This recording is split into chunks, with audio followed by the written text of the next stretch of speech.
everybody, and welcome back once again in this series wherein I am teaching two courses, which is one is UGC NET English exam के लिए जो आपका दिसंबर में होने वाला है, and दूसरा UPPSC GDC Assistant Professor exam के लिए.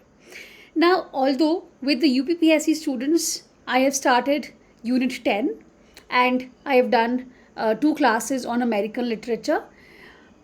But with the UGC NET students, I was also in the process of doing non-fiction writers, in which the next writer is Thomas Carlyle, which is also there in UPPSC GDC syllabus. So I thought, okay, this is great. We can do this class for both my students. So NET wale students, UPPSC wale students, this is for both of you. Let's start. Thomas Carlyle. Let's first talk about Carlyle's life, and then we are going to talk about his essay, a very important essay, which is The Hero as Man of Letters. इनका पूरा एक hero and hero worship आप सबने सुना होगा, जो collection है उसमें ये लेक्चर है. It is a very very important essay. It is also there in the syllabus of UPPSC GDC exam students. Let's first talk about Carlyle. So Carlyle was born in 1795 and in December, Scotland. So he was Scottish. Okay, he was eldest. There were 9 children in the family. This is very normal for that point of time. 9 children. इनके father थे James Carlisle, जो एक stone mason थे और बहुत strict थे, Calvinist, अपने religion को लेके, अपने सेक्ट को लेके. इनकी जो मदर थी Margaret Aitken Carlyle, she was also very very religious lady. So this atmosphere which was there in his house, this religious and moral atmosphere during his upbringing, it of course had a significant impact on his life. He also held very stern ethical sense. He had a very strong sense of duty and morality also. एक village school में ही गए, उसके बाद अनान academy में गए, वहाँ पे he was bullied also, but he also developed his love for mathematics and languages. I always say a very unique combination. बहुत गिने चुने लोग हैं लिटरेचर में who are there from this background जो मैथ्स और लिटरेचर दोनों पढ़ते हैं, लैंग्वेज. तो इनका लव था मैथमेटिक्स और languages. At the age of 14 ये चले गए यूनिवर्सिटी ऑफ एडिनबरा स्कॉटलैंड में. And actually he went there क्योंकि ये मिनिस्ट्री जो चर्च था इंग्लैंड स्कॉटलैंड का, उसको एंटर करना चाहते थे. That is why he went there. He was qualified as a school master and he started teaching. Maths पढ़ाने लग गए अनान में ही, और उसके बाद कर्क कैल्डी में, जहाँ पे इनकी दोस्ती हुई एडवर्ड इरविंग के साथ. एडवर्ड इरविंग जो बाद में एक बहुत ही फेमस प्रीचर भी बनते हैं. लेकिन बहुत जल्दी ना इन्होंने ये छोड़ दिया, जो ये मिनिस्ट्री एंटर करना चाहते थे, चर्च एंटर करना चाहते थे, इन्होंने वो छोड़ दिया. He started struggling with profound religious crisis and that turned him away from Christianity. आप मानो या ना मानो, ये बहुत बार ऑब्जर्व किया गया है कि जिन लोगों की अपब्रिंगिंग में, I am not saying everybody but mostly, upbringing के टाइम पे रिलीजन का एक बहुत बड़ा रोल होता है, specially the households where in the parents are extremely strict religiously कि ये फॉलो करो. बड़े होके ना the child usually drifts away from that entirely. Because क्या होता है, बचपन में एक बहुत बड़ा फेथ इनग्रेन कर दिया जाता है दिमाग में, और जब हम बड़े होते जाते हैं तो हमें वही उसी थॉट प्रोसेस के साथ हम बड़े हो रहे हैं. But certain things don't really match with those beliefs and then we start questioning. So he abandoned it altogether. He turned away from this orthodox Christianity. And इस पीरियड को हम इनका पीरियड ऑफ डाउट और despair कहते हैं, और इसको इन्होंने कहा his everlasting no. Then he return to Edinburgh. वहाँ पे लॉ पढ़ने चले गए थोड़े टाइम के लिए, बट देन ही शिफ्टेड. अपने लव की तरफ, literature and translation. So he supported himself through translation work and tutoring. इन्होंने पढ़ाना भी शुरू किया, ट्रांसलेट करना भी शुरू किया.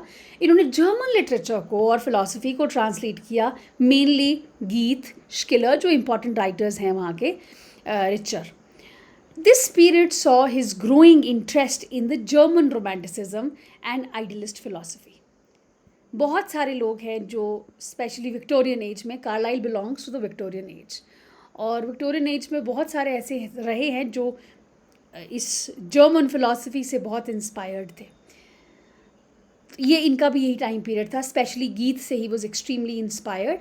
It shaped his later writings also. He got married to Jane Welsh 1826 में. She was a highly intelligent woman.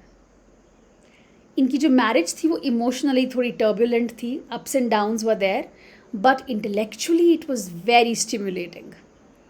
They lived in a relative isolation. अकेले से रहते थे अलग से. क्रेगन पुटॉक में एक बहुत छोटा सा रिमोट सा फार्म था which was owned by Jane's family.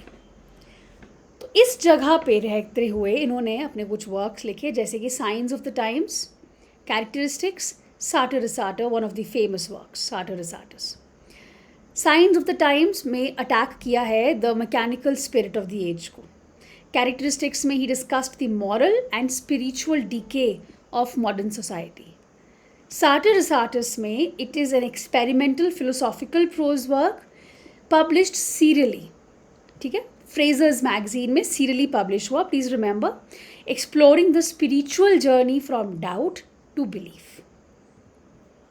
तो ये जो फेज़ है इनका, ये एक बहुत ही अलग तरह का डिस्टिंक्टिव एक इमर्जेंस हुआ एक इनकी वॉइस की, जो कि इन्होंने मटीरियलिज्म को क्रिटिक करना शुरू किया, यूटिलिटेरियनिज्म को क्रिटिक किया, and this voice came as a prophet of moral regeneration, कि मोरालिटी ख़त्म हो रही है, रीजनरेट करना पड़ेगा. रिमेंबर, कार्लाइल इतने फेमस हुए हैं कि जिस तरह से लोग जर्मन आइडियलिज्म को, फिलोसफी को पढ़ते थे ना, विक्टोरियन एज के बाद आने वाले टाइम में hardly there was anyone who was not influenced by Carlyle. इतने ये फेमस हुए. सो जो ये दोनों थे Carlyles, they move to Chelsea London in 1834. So remember, 1832 was the end of the Romantic period, and then later, of course, the few years beginning of the Victorian age, and that became their permanent home, London. The French Revolution, ये इनका बहुत ही important work है. 1837 का. It brought him major fame. It's a dramatic, almost एक novel की तरह लिखी हुई हिस्ट्री है जो इंडिविजुअल की पावर्स पे एम्फसाइज करते हैं. हिस्ट्री का केओस दिखाया इन्होंने. He became known as a public intellectual, lecturer and a cultural critic. फिर इन्होंने अपने famous series of lectures deliver किया which was on heroes and hero worship 1840, जो कि बाद में फिर से पब्लिश हुआ as on heroes, hero worship and the heroic in history 41 में. इन्होंने इस सीरीज, बहुत सारे लेक्चर्स हैं इस सीरीज में. He has argued that history actually is shaped by great man.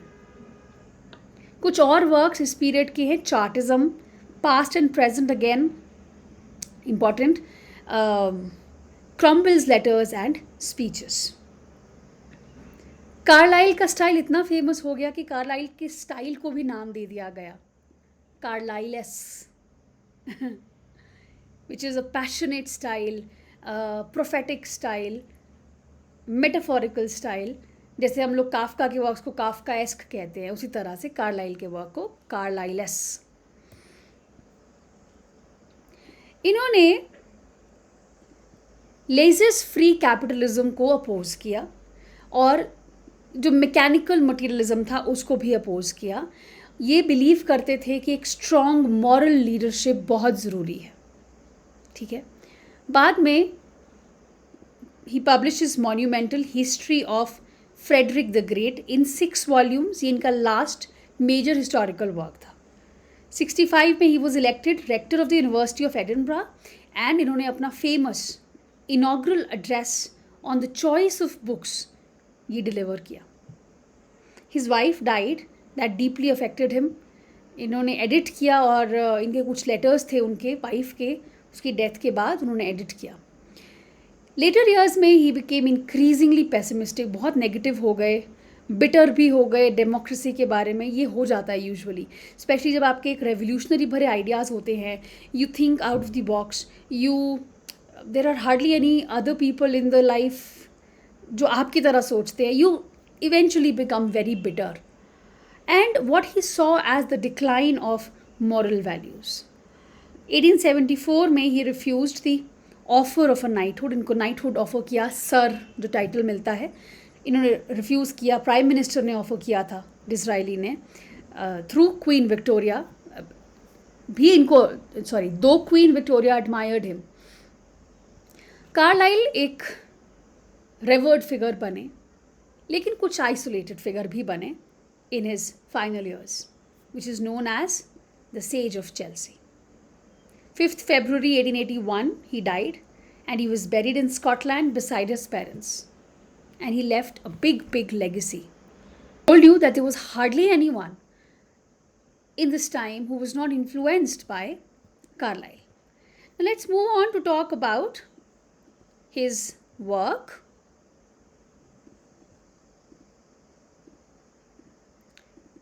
The hero as a man of letters. This is his 5th lecture, 1840 में जो उन्होंने डिलीवर किया. There's an introduction of a new kind of hero at first. तो Carlyle present करते हैं the man of letters as a distinct modern form of heroism.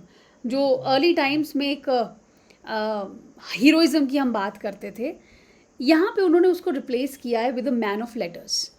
Unlike ancient heroes who fought with swords और ruled empires, ये जो hero है ये अपने words और आइडियाज से फाइट करता है. He is the product of the age of writing and printing. Often lives in obscurity, poverty और hardship during his life time, but influences future generations. काफ़ी अच्छा कंपैरिजन किया है. अर्ली टाइम्स में लोग हीरो एक फिगर को जानते थे जो अपने तलवारों से लड़ता था, बहुत हीरोइक होता था, सबको पिछाड़ देता था. आज के टाइम में, मॉडर्न टाइम में, एक मैन ऑफ लेटर्स है जो अपने आइडियाज़ के थ्रू रेवोल्यूशन लाता है, पेन के थ्रू, प्रिंटिंग के थ्रू रेवोल्यूशन लाता है. बहुत ऑब्सक्योरिटी में जीता है, पॉवर्टी में जीता है, हार्डशिप में रहता है अपने लाइफ टाइम में, लेकिन फ्यूचर जनरेशन के लिए एक मिसाल बन जाता है. Then he talks about the significance of the man of letters. He rules not by force और authority but by truth and thought. तो ऐसा नहीं है कि ज़बरदस्ती आके किसी पे तलवारें चला रहा है वो. ही रूल्स, लेकिन फोर्स से नहीं, ट्रूथ और थॉट से अपने. मटीरियली वो पुअर है, लेकिन वो स्पिरिचुअली बहुत पावरफुल है और ह्यूमन माइंड्स को शेप भी करता है. ये जो हमारा आज का हीरो है. This his work endures beyond his life. सिर्फ अपनी लाइफ के बारे में नहीं बता रहा वो, beyond his life is talking, silently governing the world after him. True versus false man of letters. अब कार्लाइल डिस्टिंग्विश करते हैं दो तरह के मैन ऑफ लेटर्स, जेन्युइन और spurious writers.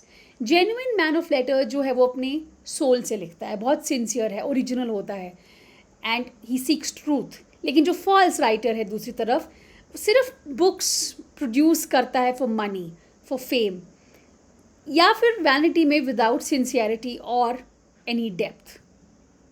Then there is a link to older heroic roles. तो कहते हैं अर्ली एजेस में जो प्रॉफिट था, जो प्रीस्ट था, या फिर जो डिवाइन हीरो था, वो ह्यूमैनिटी को गाइड करते थे, है ना, प्रीस्ट, प्रॉफिट या फिर कोई डिवाइन हीरो. लेकिन मॉडर्न टाइम्स में ऐसा कोई भी नहीं है. तो यही है, मैन ऑफ लेटर्स ही हमें एक स्पिरिचुअल रोल पे लेके जाता है. He must reveal eternal truths and connect people to higher ideals. वो लिखेगा, लोग पढ़ेंगे, तभी वो एक स्पिरिचुअल रियल्म में हम लोग पहुंच पाते हैं. Philosophical foundations, Fitch and git. तो वही जर्मन राइटर्स को ये ले आए यहाँ पे. एंड ही ड्रॉज ऑन फिट्स's views that the man of letters perceives the divine idea in the world and helps each generation to realise it. तो फिच के आइडिया पे इन्होंने ड्रॉ किया है. और कार्लाइल कहते हैं कि जो मैन ऑफ लेटर्स है, जो आज का हीरो है, उसको डिवाइन आइडिया मिलता है और वो हेल्प करता है जनरेशन्स को to realise that divine idea. Goethe is presented as an example of a writer who embodies this vision. तो गीत एक उस तरह का ही राइटर है जो जो इन्होंने अभी कहा, डिवाइन आइडिया जो प्रेजेंट करते हैं. ठीक है, 1 minute.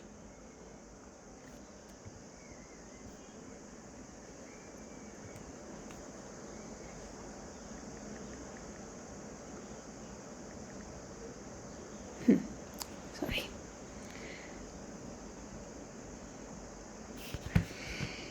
Next, choice of 3 specimens. अब कार्लाइल चूज करते हैं 3 फिगर्स को इलस्ट्रेट करने के लिए. ये वाला type, Samuel Johnson, please remember, Jean Jacques Rousseau, what is this, and third is Robert Burns. Does this create some kind of balloons? So Carlyle ने 3 मेजर फिगर्स को चूज किया है, जॉनसन, रूसो और रॉबर्ट बर्न्स को. ये कहते हैं ये लोग ऐसी एज में रहते हैं which is very close to Carlyle's own 18th century, और इन्होंने एक्सपीरियंस किया स्ट्रगल को जो एक मॉडर्न राइटर फेस करता है, वैसी ही स्ट्रगल को. जैसे जॉनसन की मैं बात करूँ तो he lived in extreme poverty and how he rose from that. So they are not complete heroes but fallen और स्ट्रगलिंग हीरोज जो लाइट ढूंढ रहे हैं इन डार्क टाइम्स में. Disorganised condition of literary life. तो राइटर्स का कोई fixed place नहीं है सोसाइटी में. वो लोग बस ऐसे ही रहते हैं केओस में, कोई रिकॉग्निशन नहीं, कोई सपोर्ट नहीं. अनलाइक द सोल्जर्स जिनको मिलता है थोड़ा बहुत, या स्टेट्समैन, राइटर्स के पास कोई एक इस्टेब्लिश्ड पाथ नहीं होता, कोई प्रोफेशन नहीं होता कि मंथ में इतनी सैलरी आने वाली है. वो एक भटके हुए वॉन्डरर्स की तरह हैं. ठीक है, इश्मेलाइट्स की तरह, despite their immense cultural value. इतना ज़्यादा वो करते हैं सोसाइटी के लिए. But then power of writing books and printing. तो कार्लाइल उसके बाद दिखाते हैं the marvellous nature of writing and printing, कि बुक्स किस तरह से थॉट्स को, डीड्स को प्रिजर्व करती हैं. They are the soul of past generations. Printing क्या करता है? It unites distant ages and places, transmitting truth across centuries. Books भी मैजिकल वेसल्स की तरह हैं जो ह्यूमन हिस्ट्री को कैरी करती हैं into future generations. Writer as the new preacher and ruler. पुराने समय में जो प्रीस्ट का काम था वो अब आज राइटर का काम है ना. लिटरेचर एक नया तरह का चर्च बन जाता है which offers the spiritual guidance. Printed word जो है नया फॉर्म ऑफ गवर्नमेंट है जो लॉज, मॉरल्स, पब्लिक ओपिनियंस को इन्फ्लुएंस करते हैं, even more than kings and parliaments. Democracy and authority of the writer. Modern age में anyone with ideas can influence the world through print. हम लोग print कर सकते हैं कोई भी चीज़. Social rank matters less now. True authority जो है it comes from the power of speech and the power of thought. Yet men of letters are still unorganized. अभी भी कोई ऐसा नहीं कुछ बना कि चलो ये राइटर्स के लिए ये जॉब है, आप बुक्स लिखो आपको सैलरी मिलेगी. नहीं, society has not yet found how to properly support और रिकॉग्नाइज दैम. तो ये तो उस टाइम पे लिख रहे हैं 19th सेंचुरी में, अभी आज भी नहीं है कुछ. खैर अभी बहुत बेटर है, बहुत सारे प्लेटफॉर्म्स हैं अब जो राइटर्स यूज़ कर सकते हैं, but still nothing proper. The paralysis of the age, scepticism. तो कार्लाइल क्रिटिसाइज करते हैं 18th सेंचुरी को as the age of scepticism and doubt and spiritual barrenness, कि है ही नहीं, कुछ बचा ही नहीं है. It was a time without faith, seeking the world as mechanical machine full of commonplaces and trivialities, छोटी छोटी चीज़ें. This made it extremely hard for genuine heroes of letters to thrive. फिर से एग्जाम्पल देते हैं Samuel Johnson का. Samuel Johnson में करेज, honesty सब कुछ है, मॉरल स्ट्रेंथ भी है, लेकिन बहुत ज़्यादा पुअर और suffering. He struggled with ill health, he struggled with depression, obscurity, but he persevered. चिपके रहे वो ट्रूथ को. He detested insincerity and remained steadfast. यही sincerity is what made him heroic. Rousseau बहुत वाइल्ड erratic थे, full of contradictions, लेकिन very sincere and passionate. He didn't really say very good about women, although.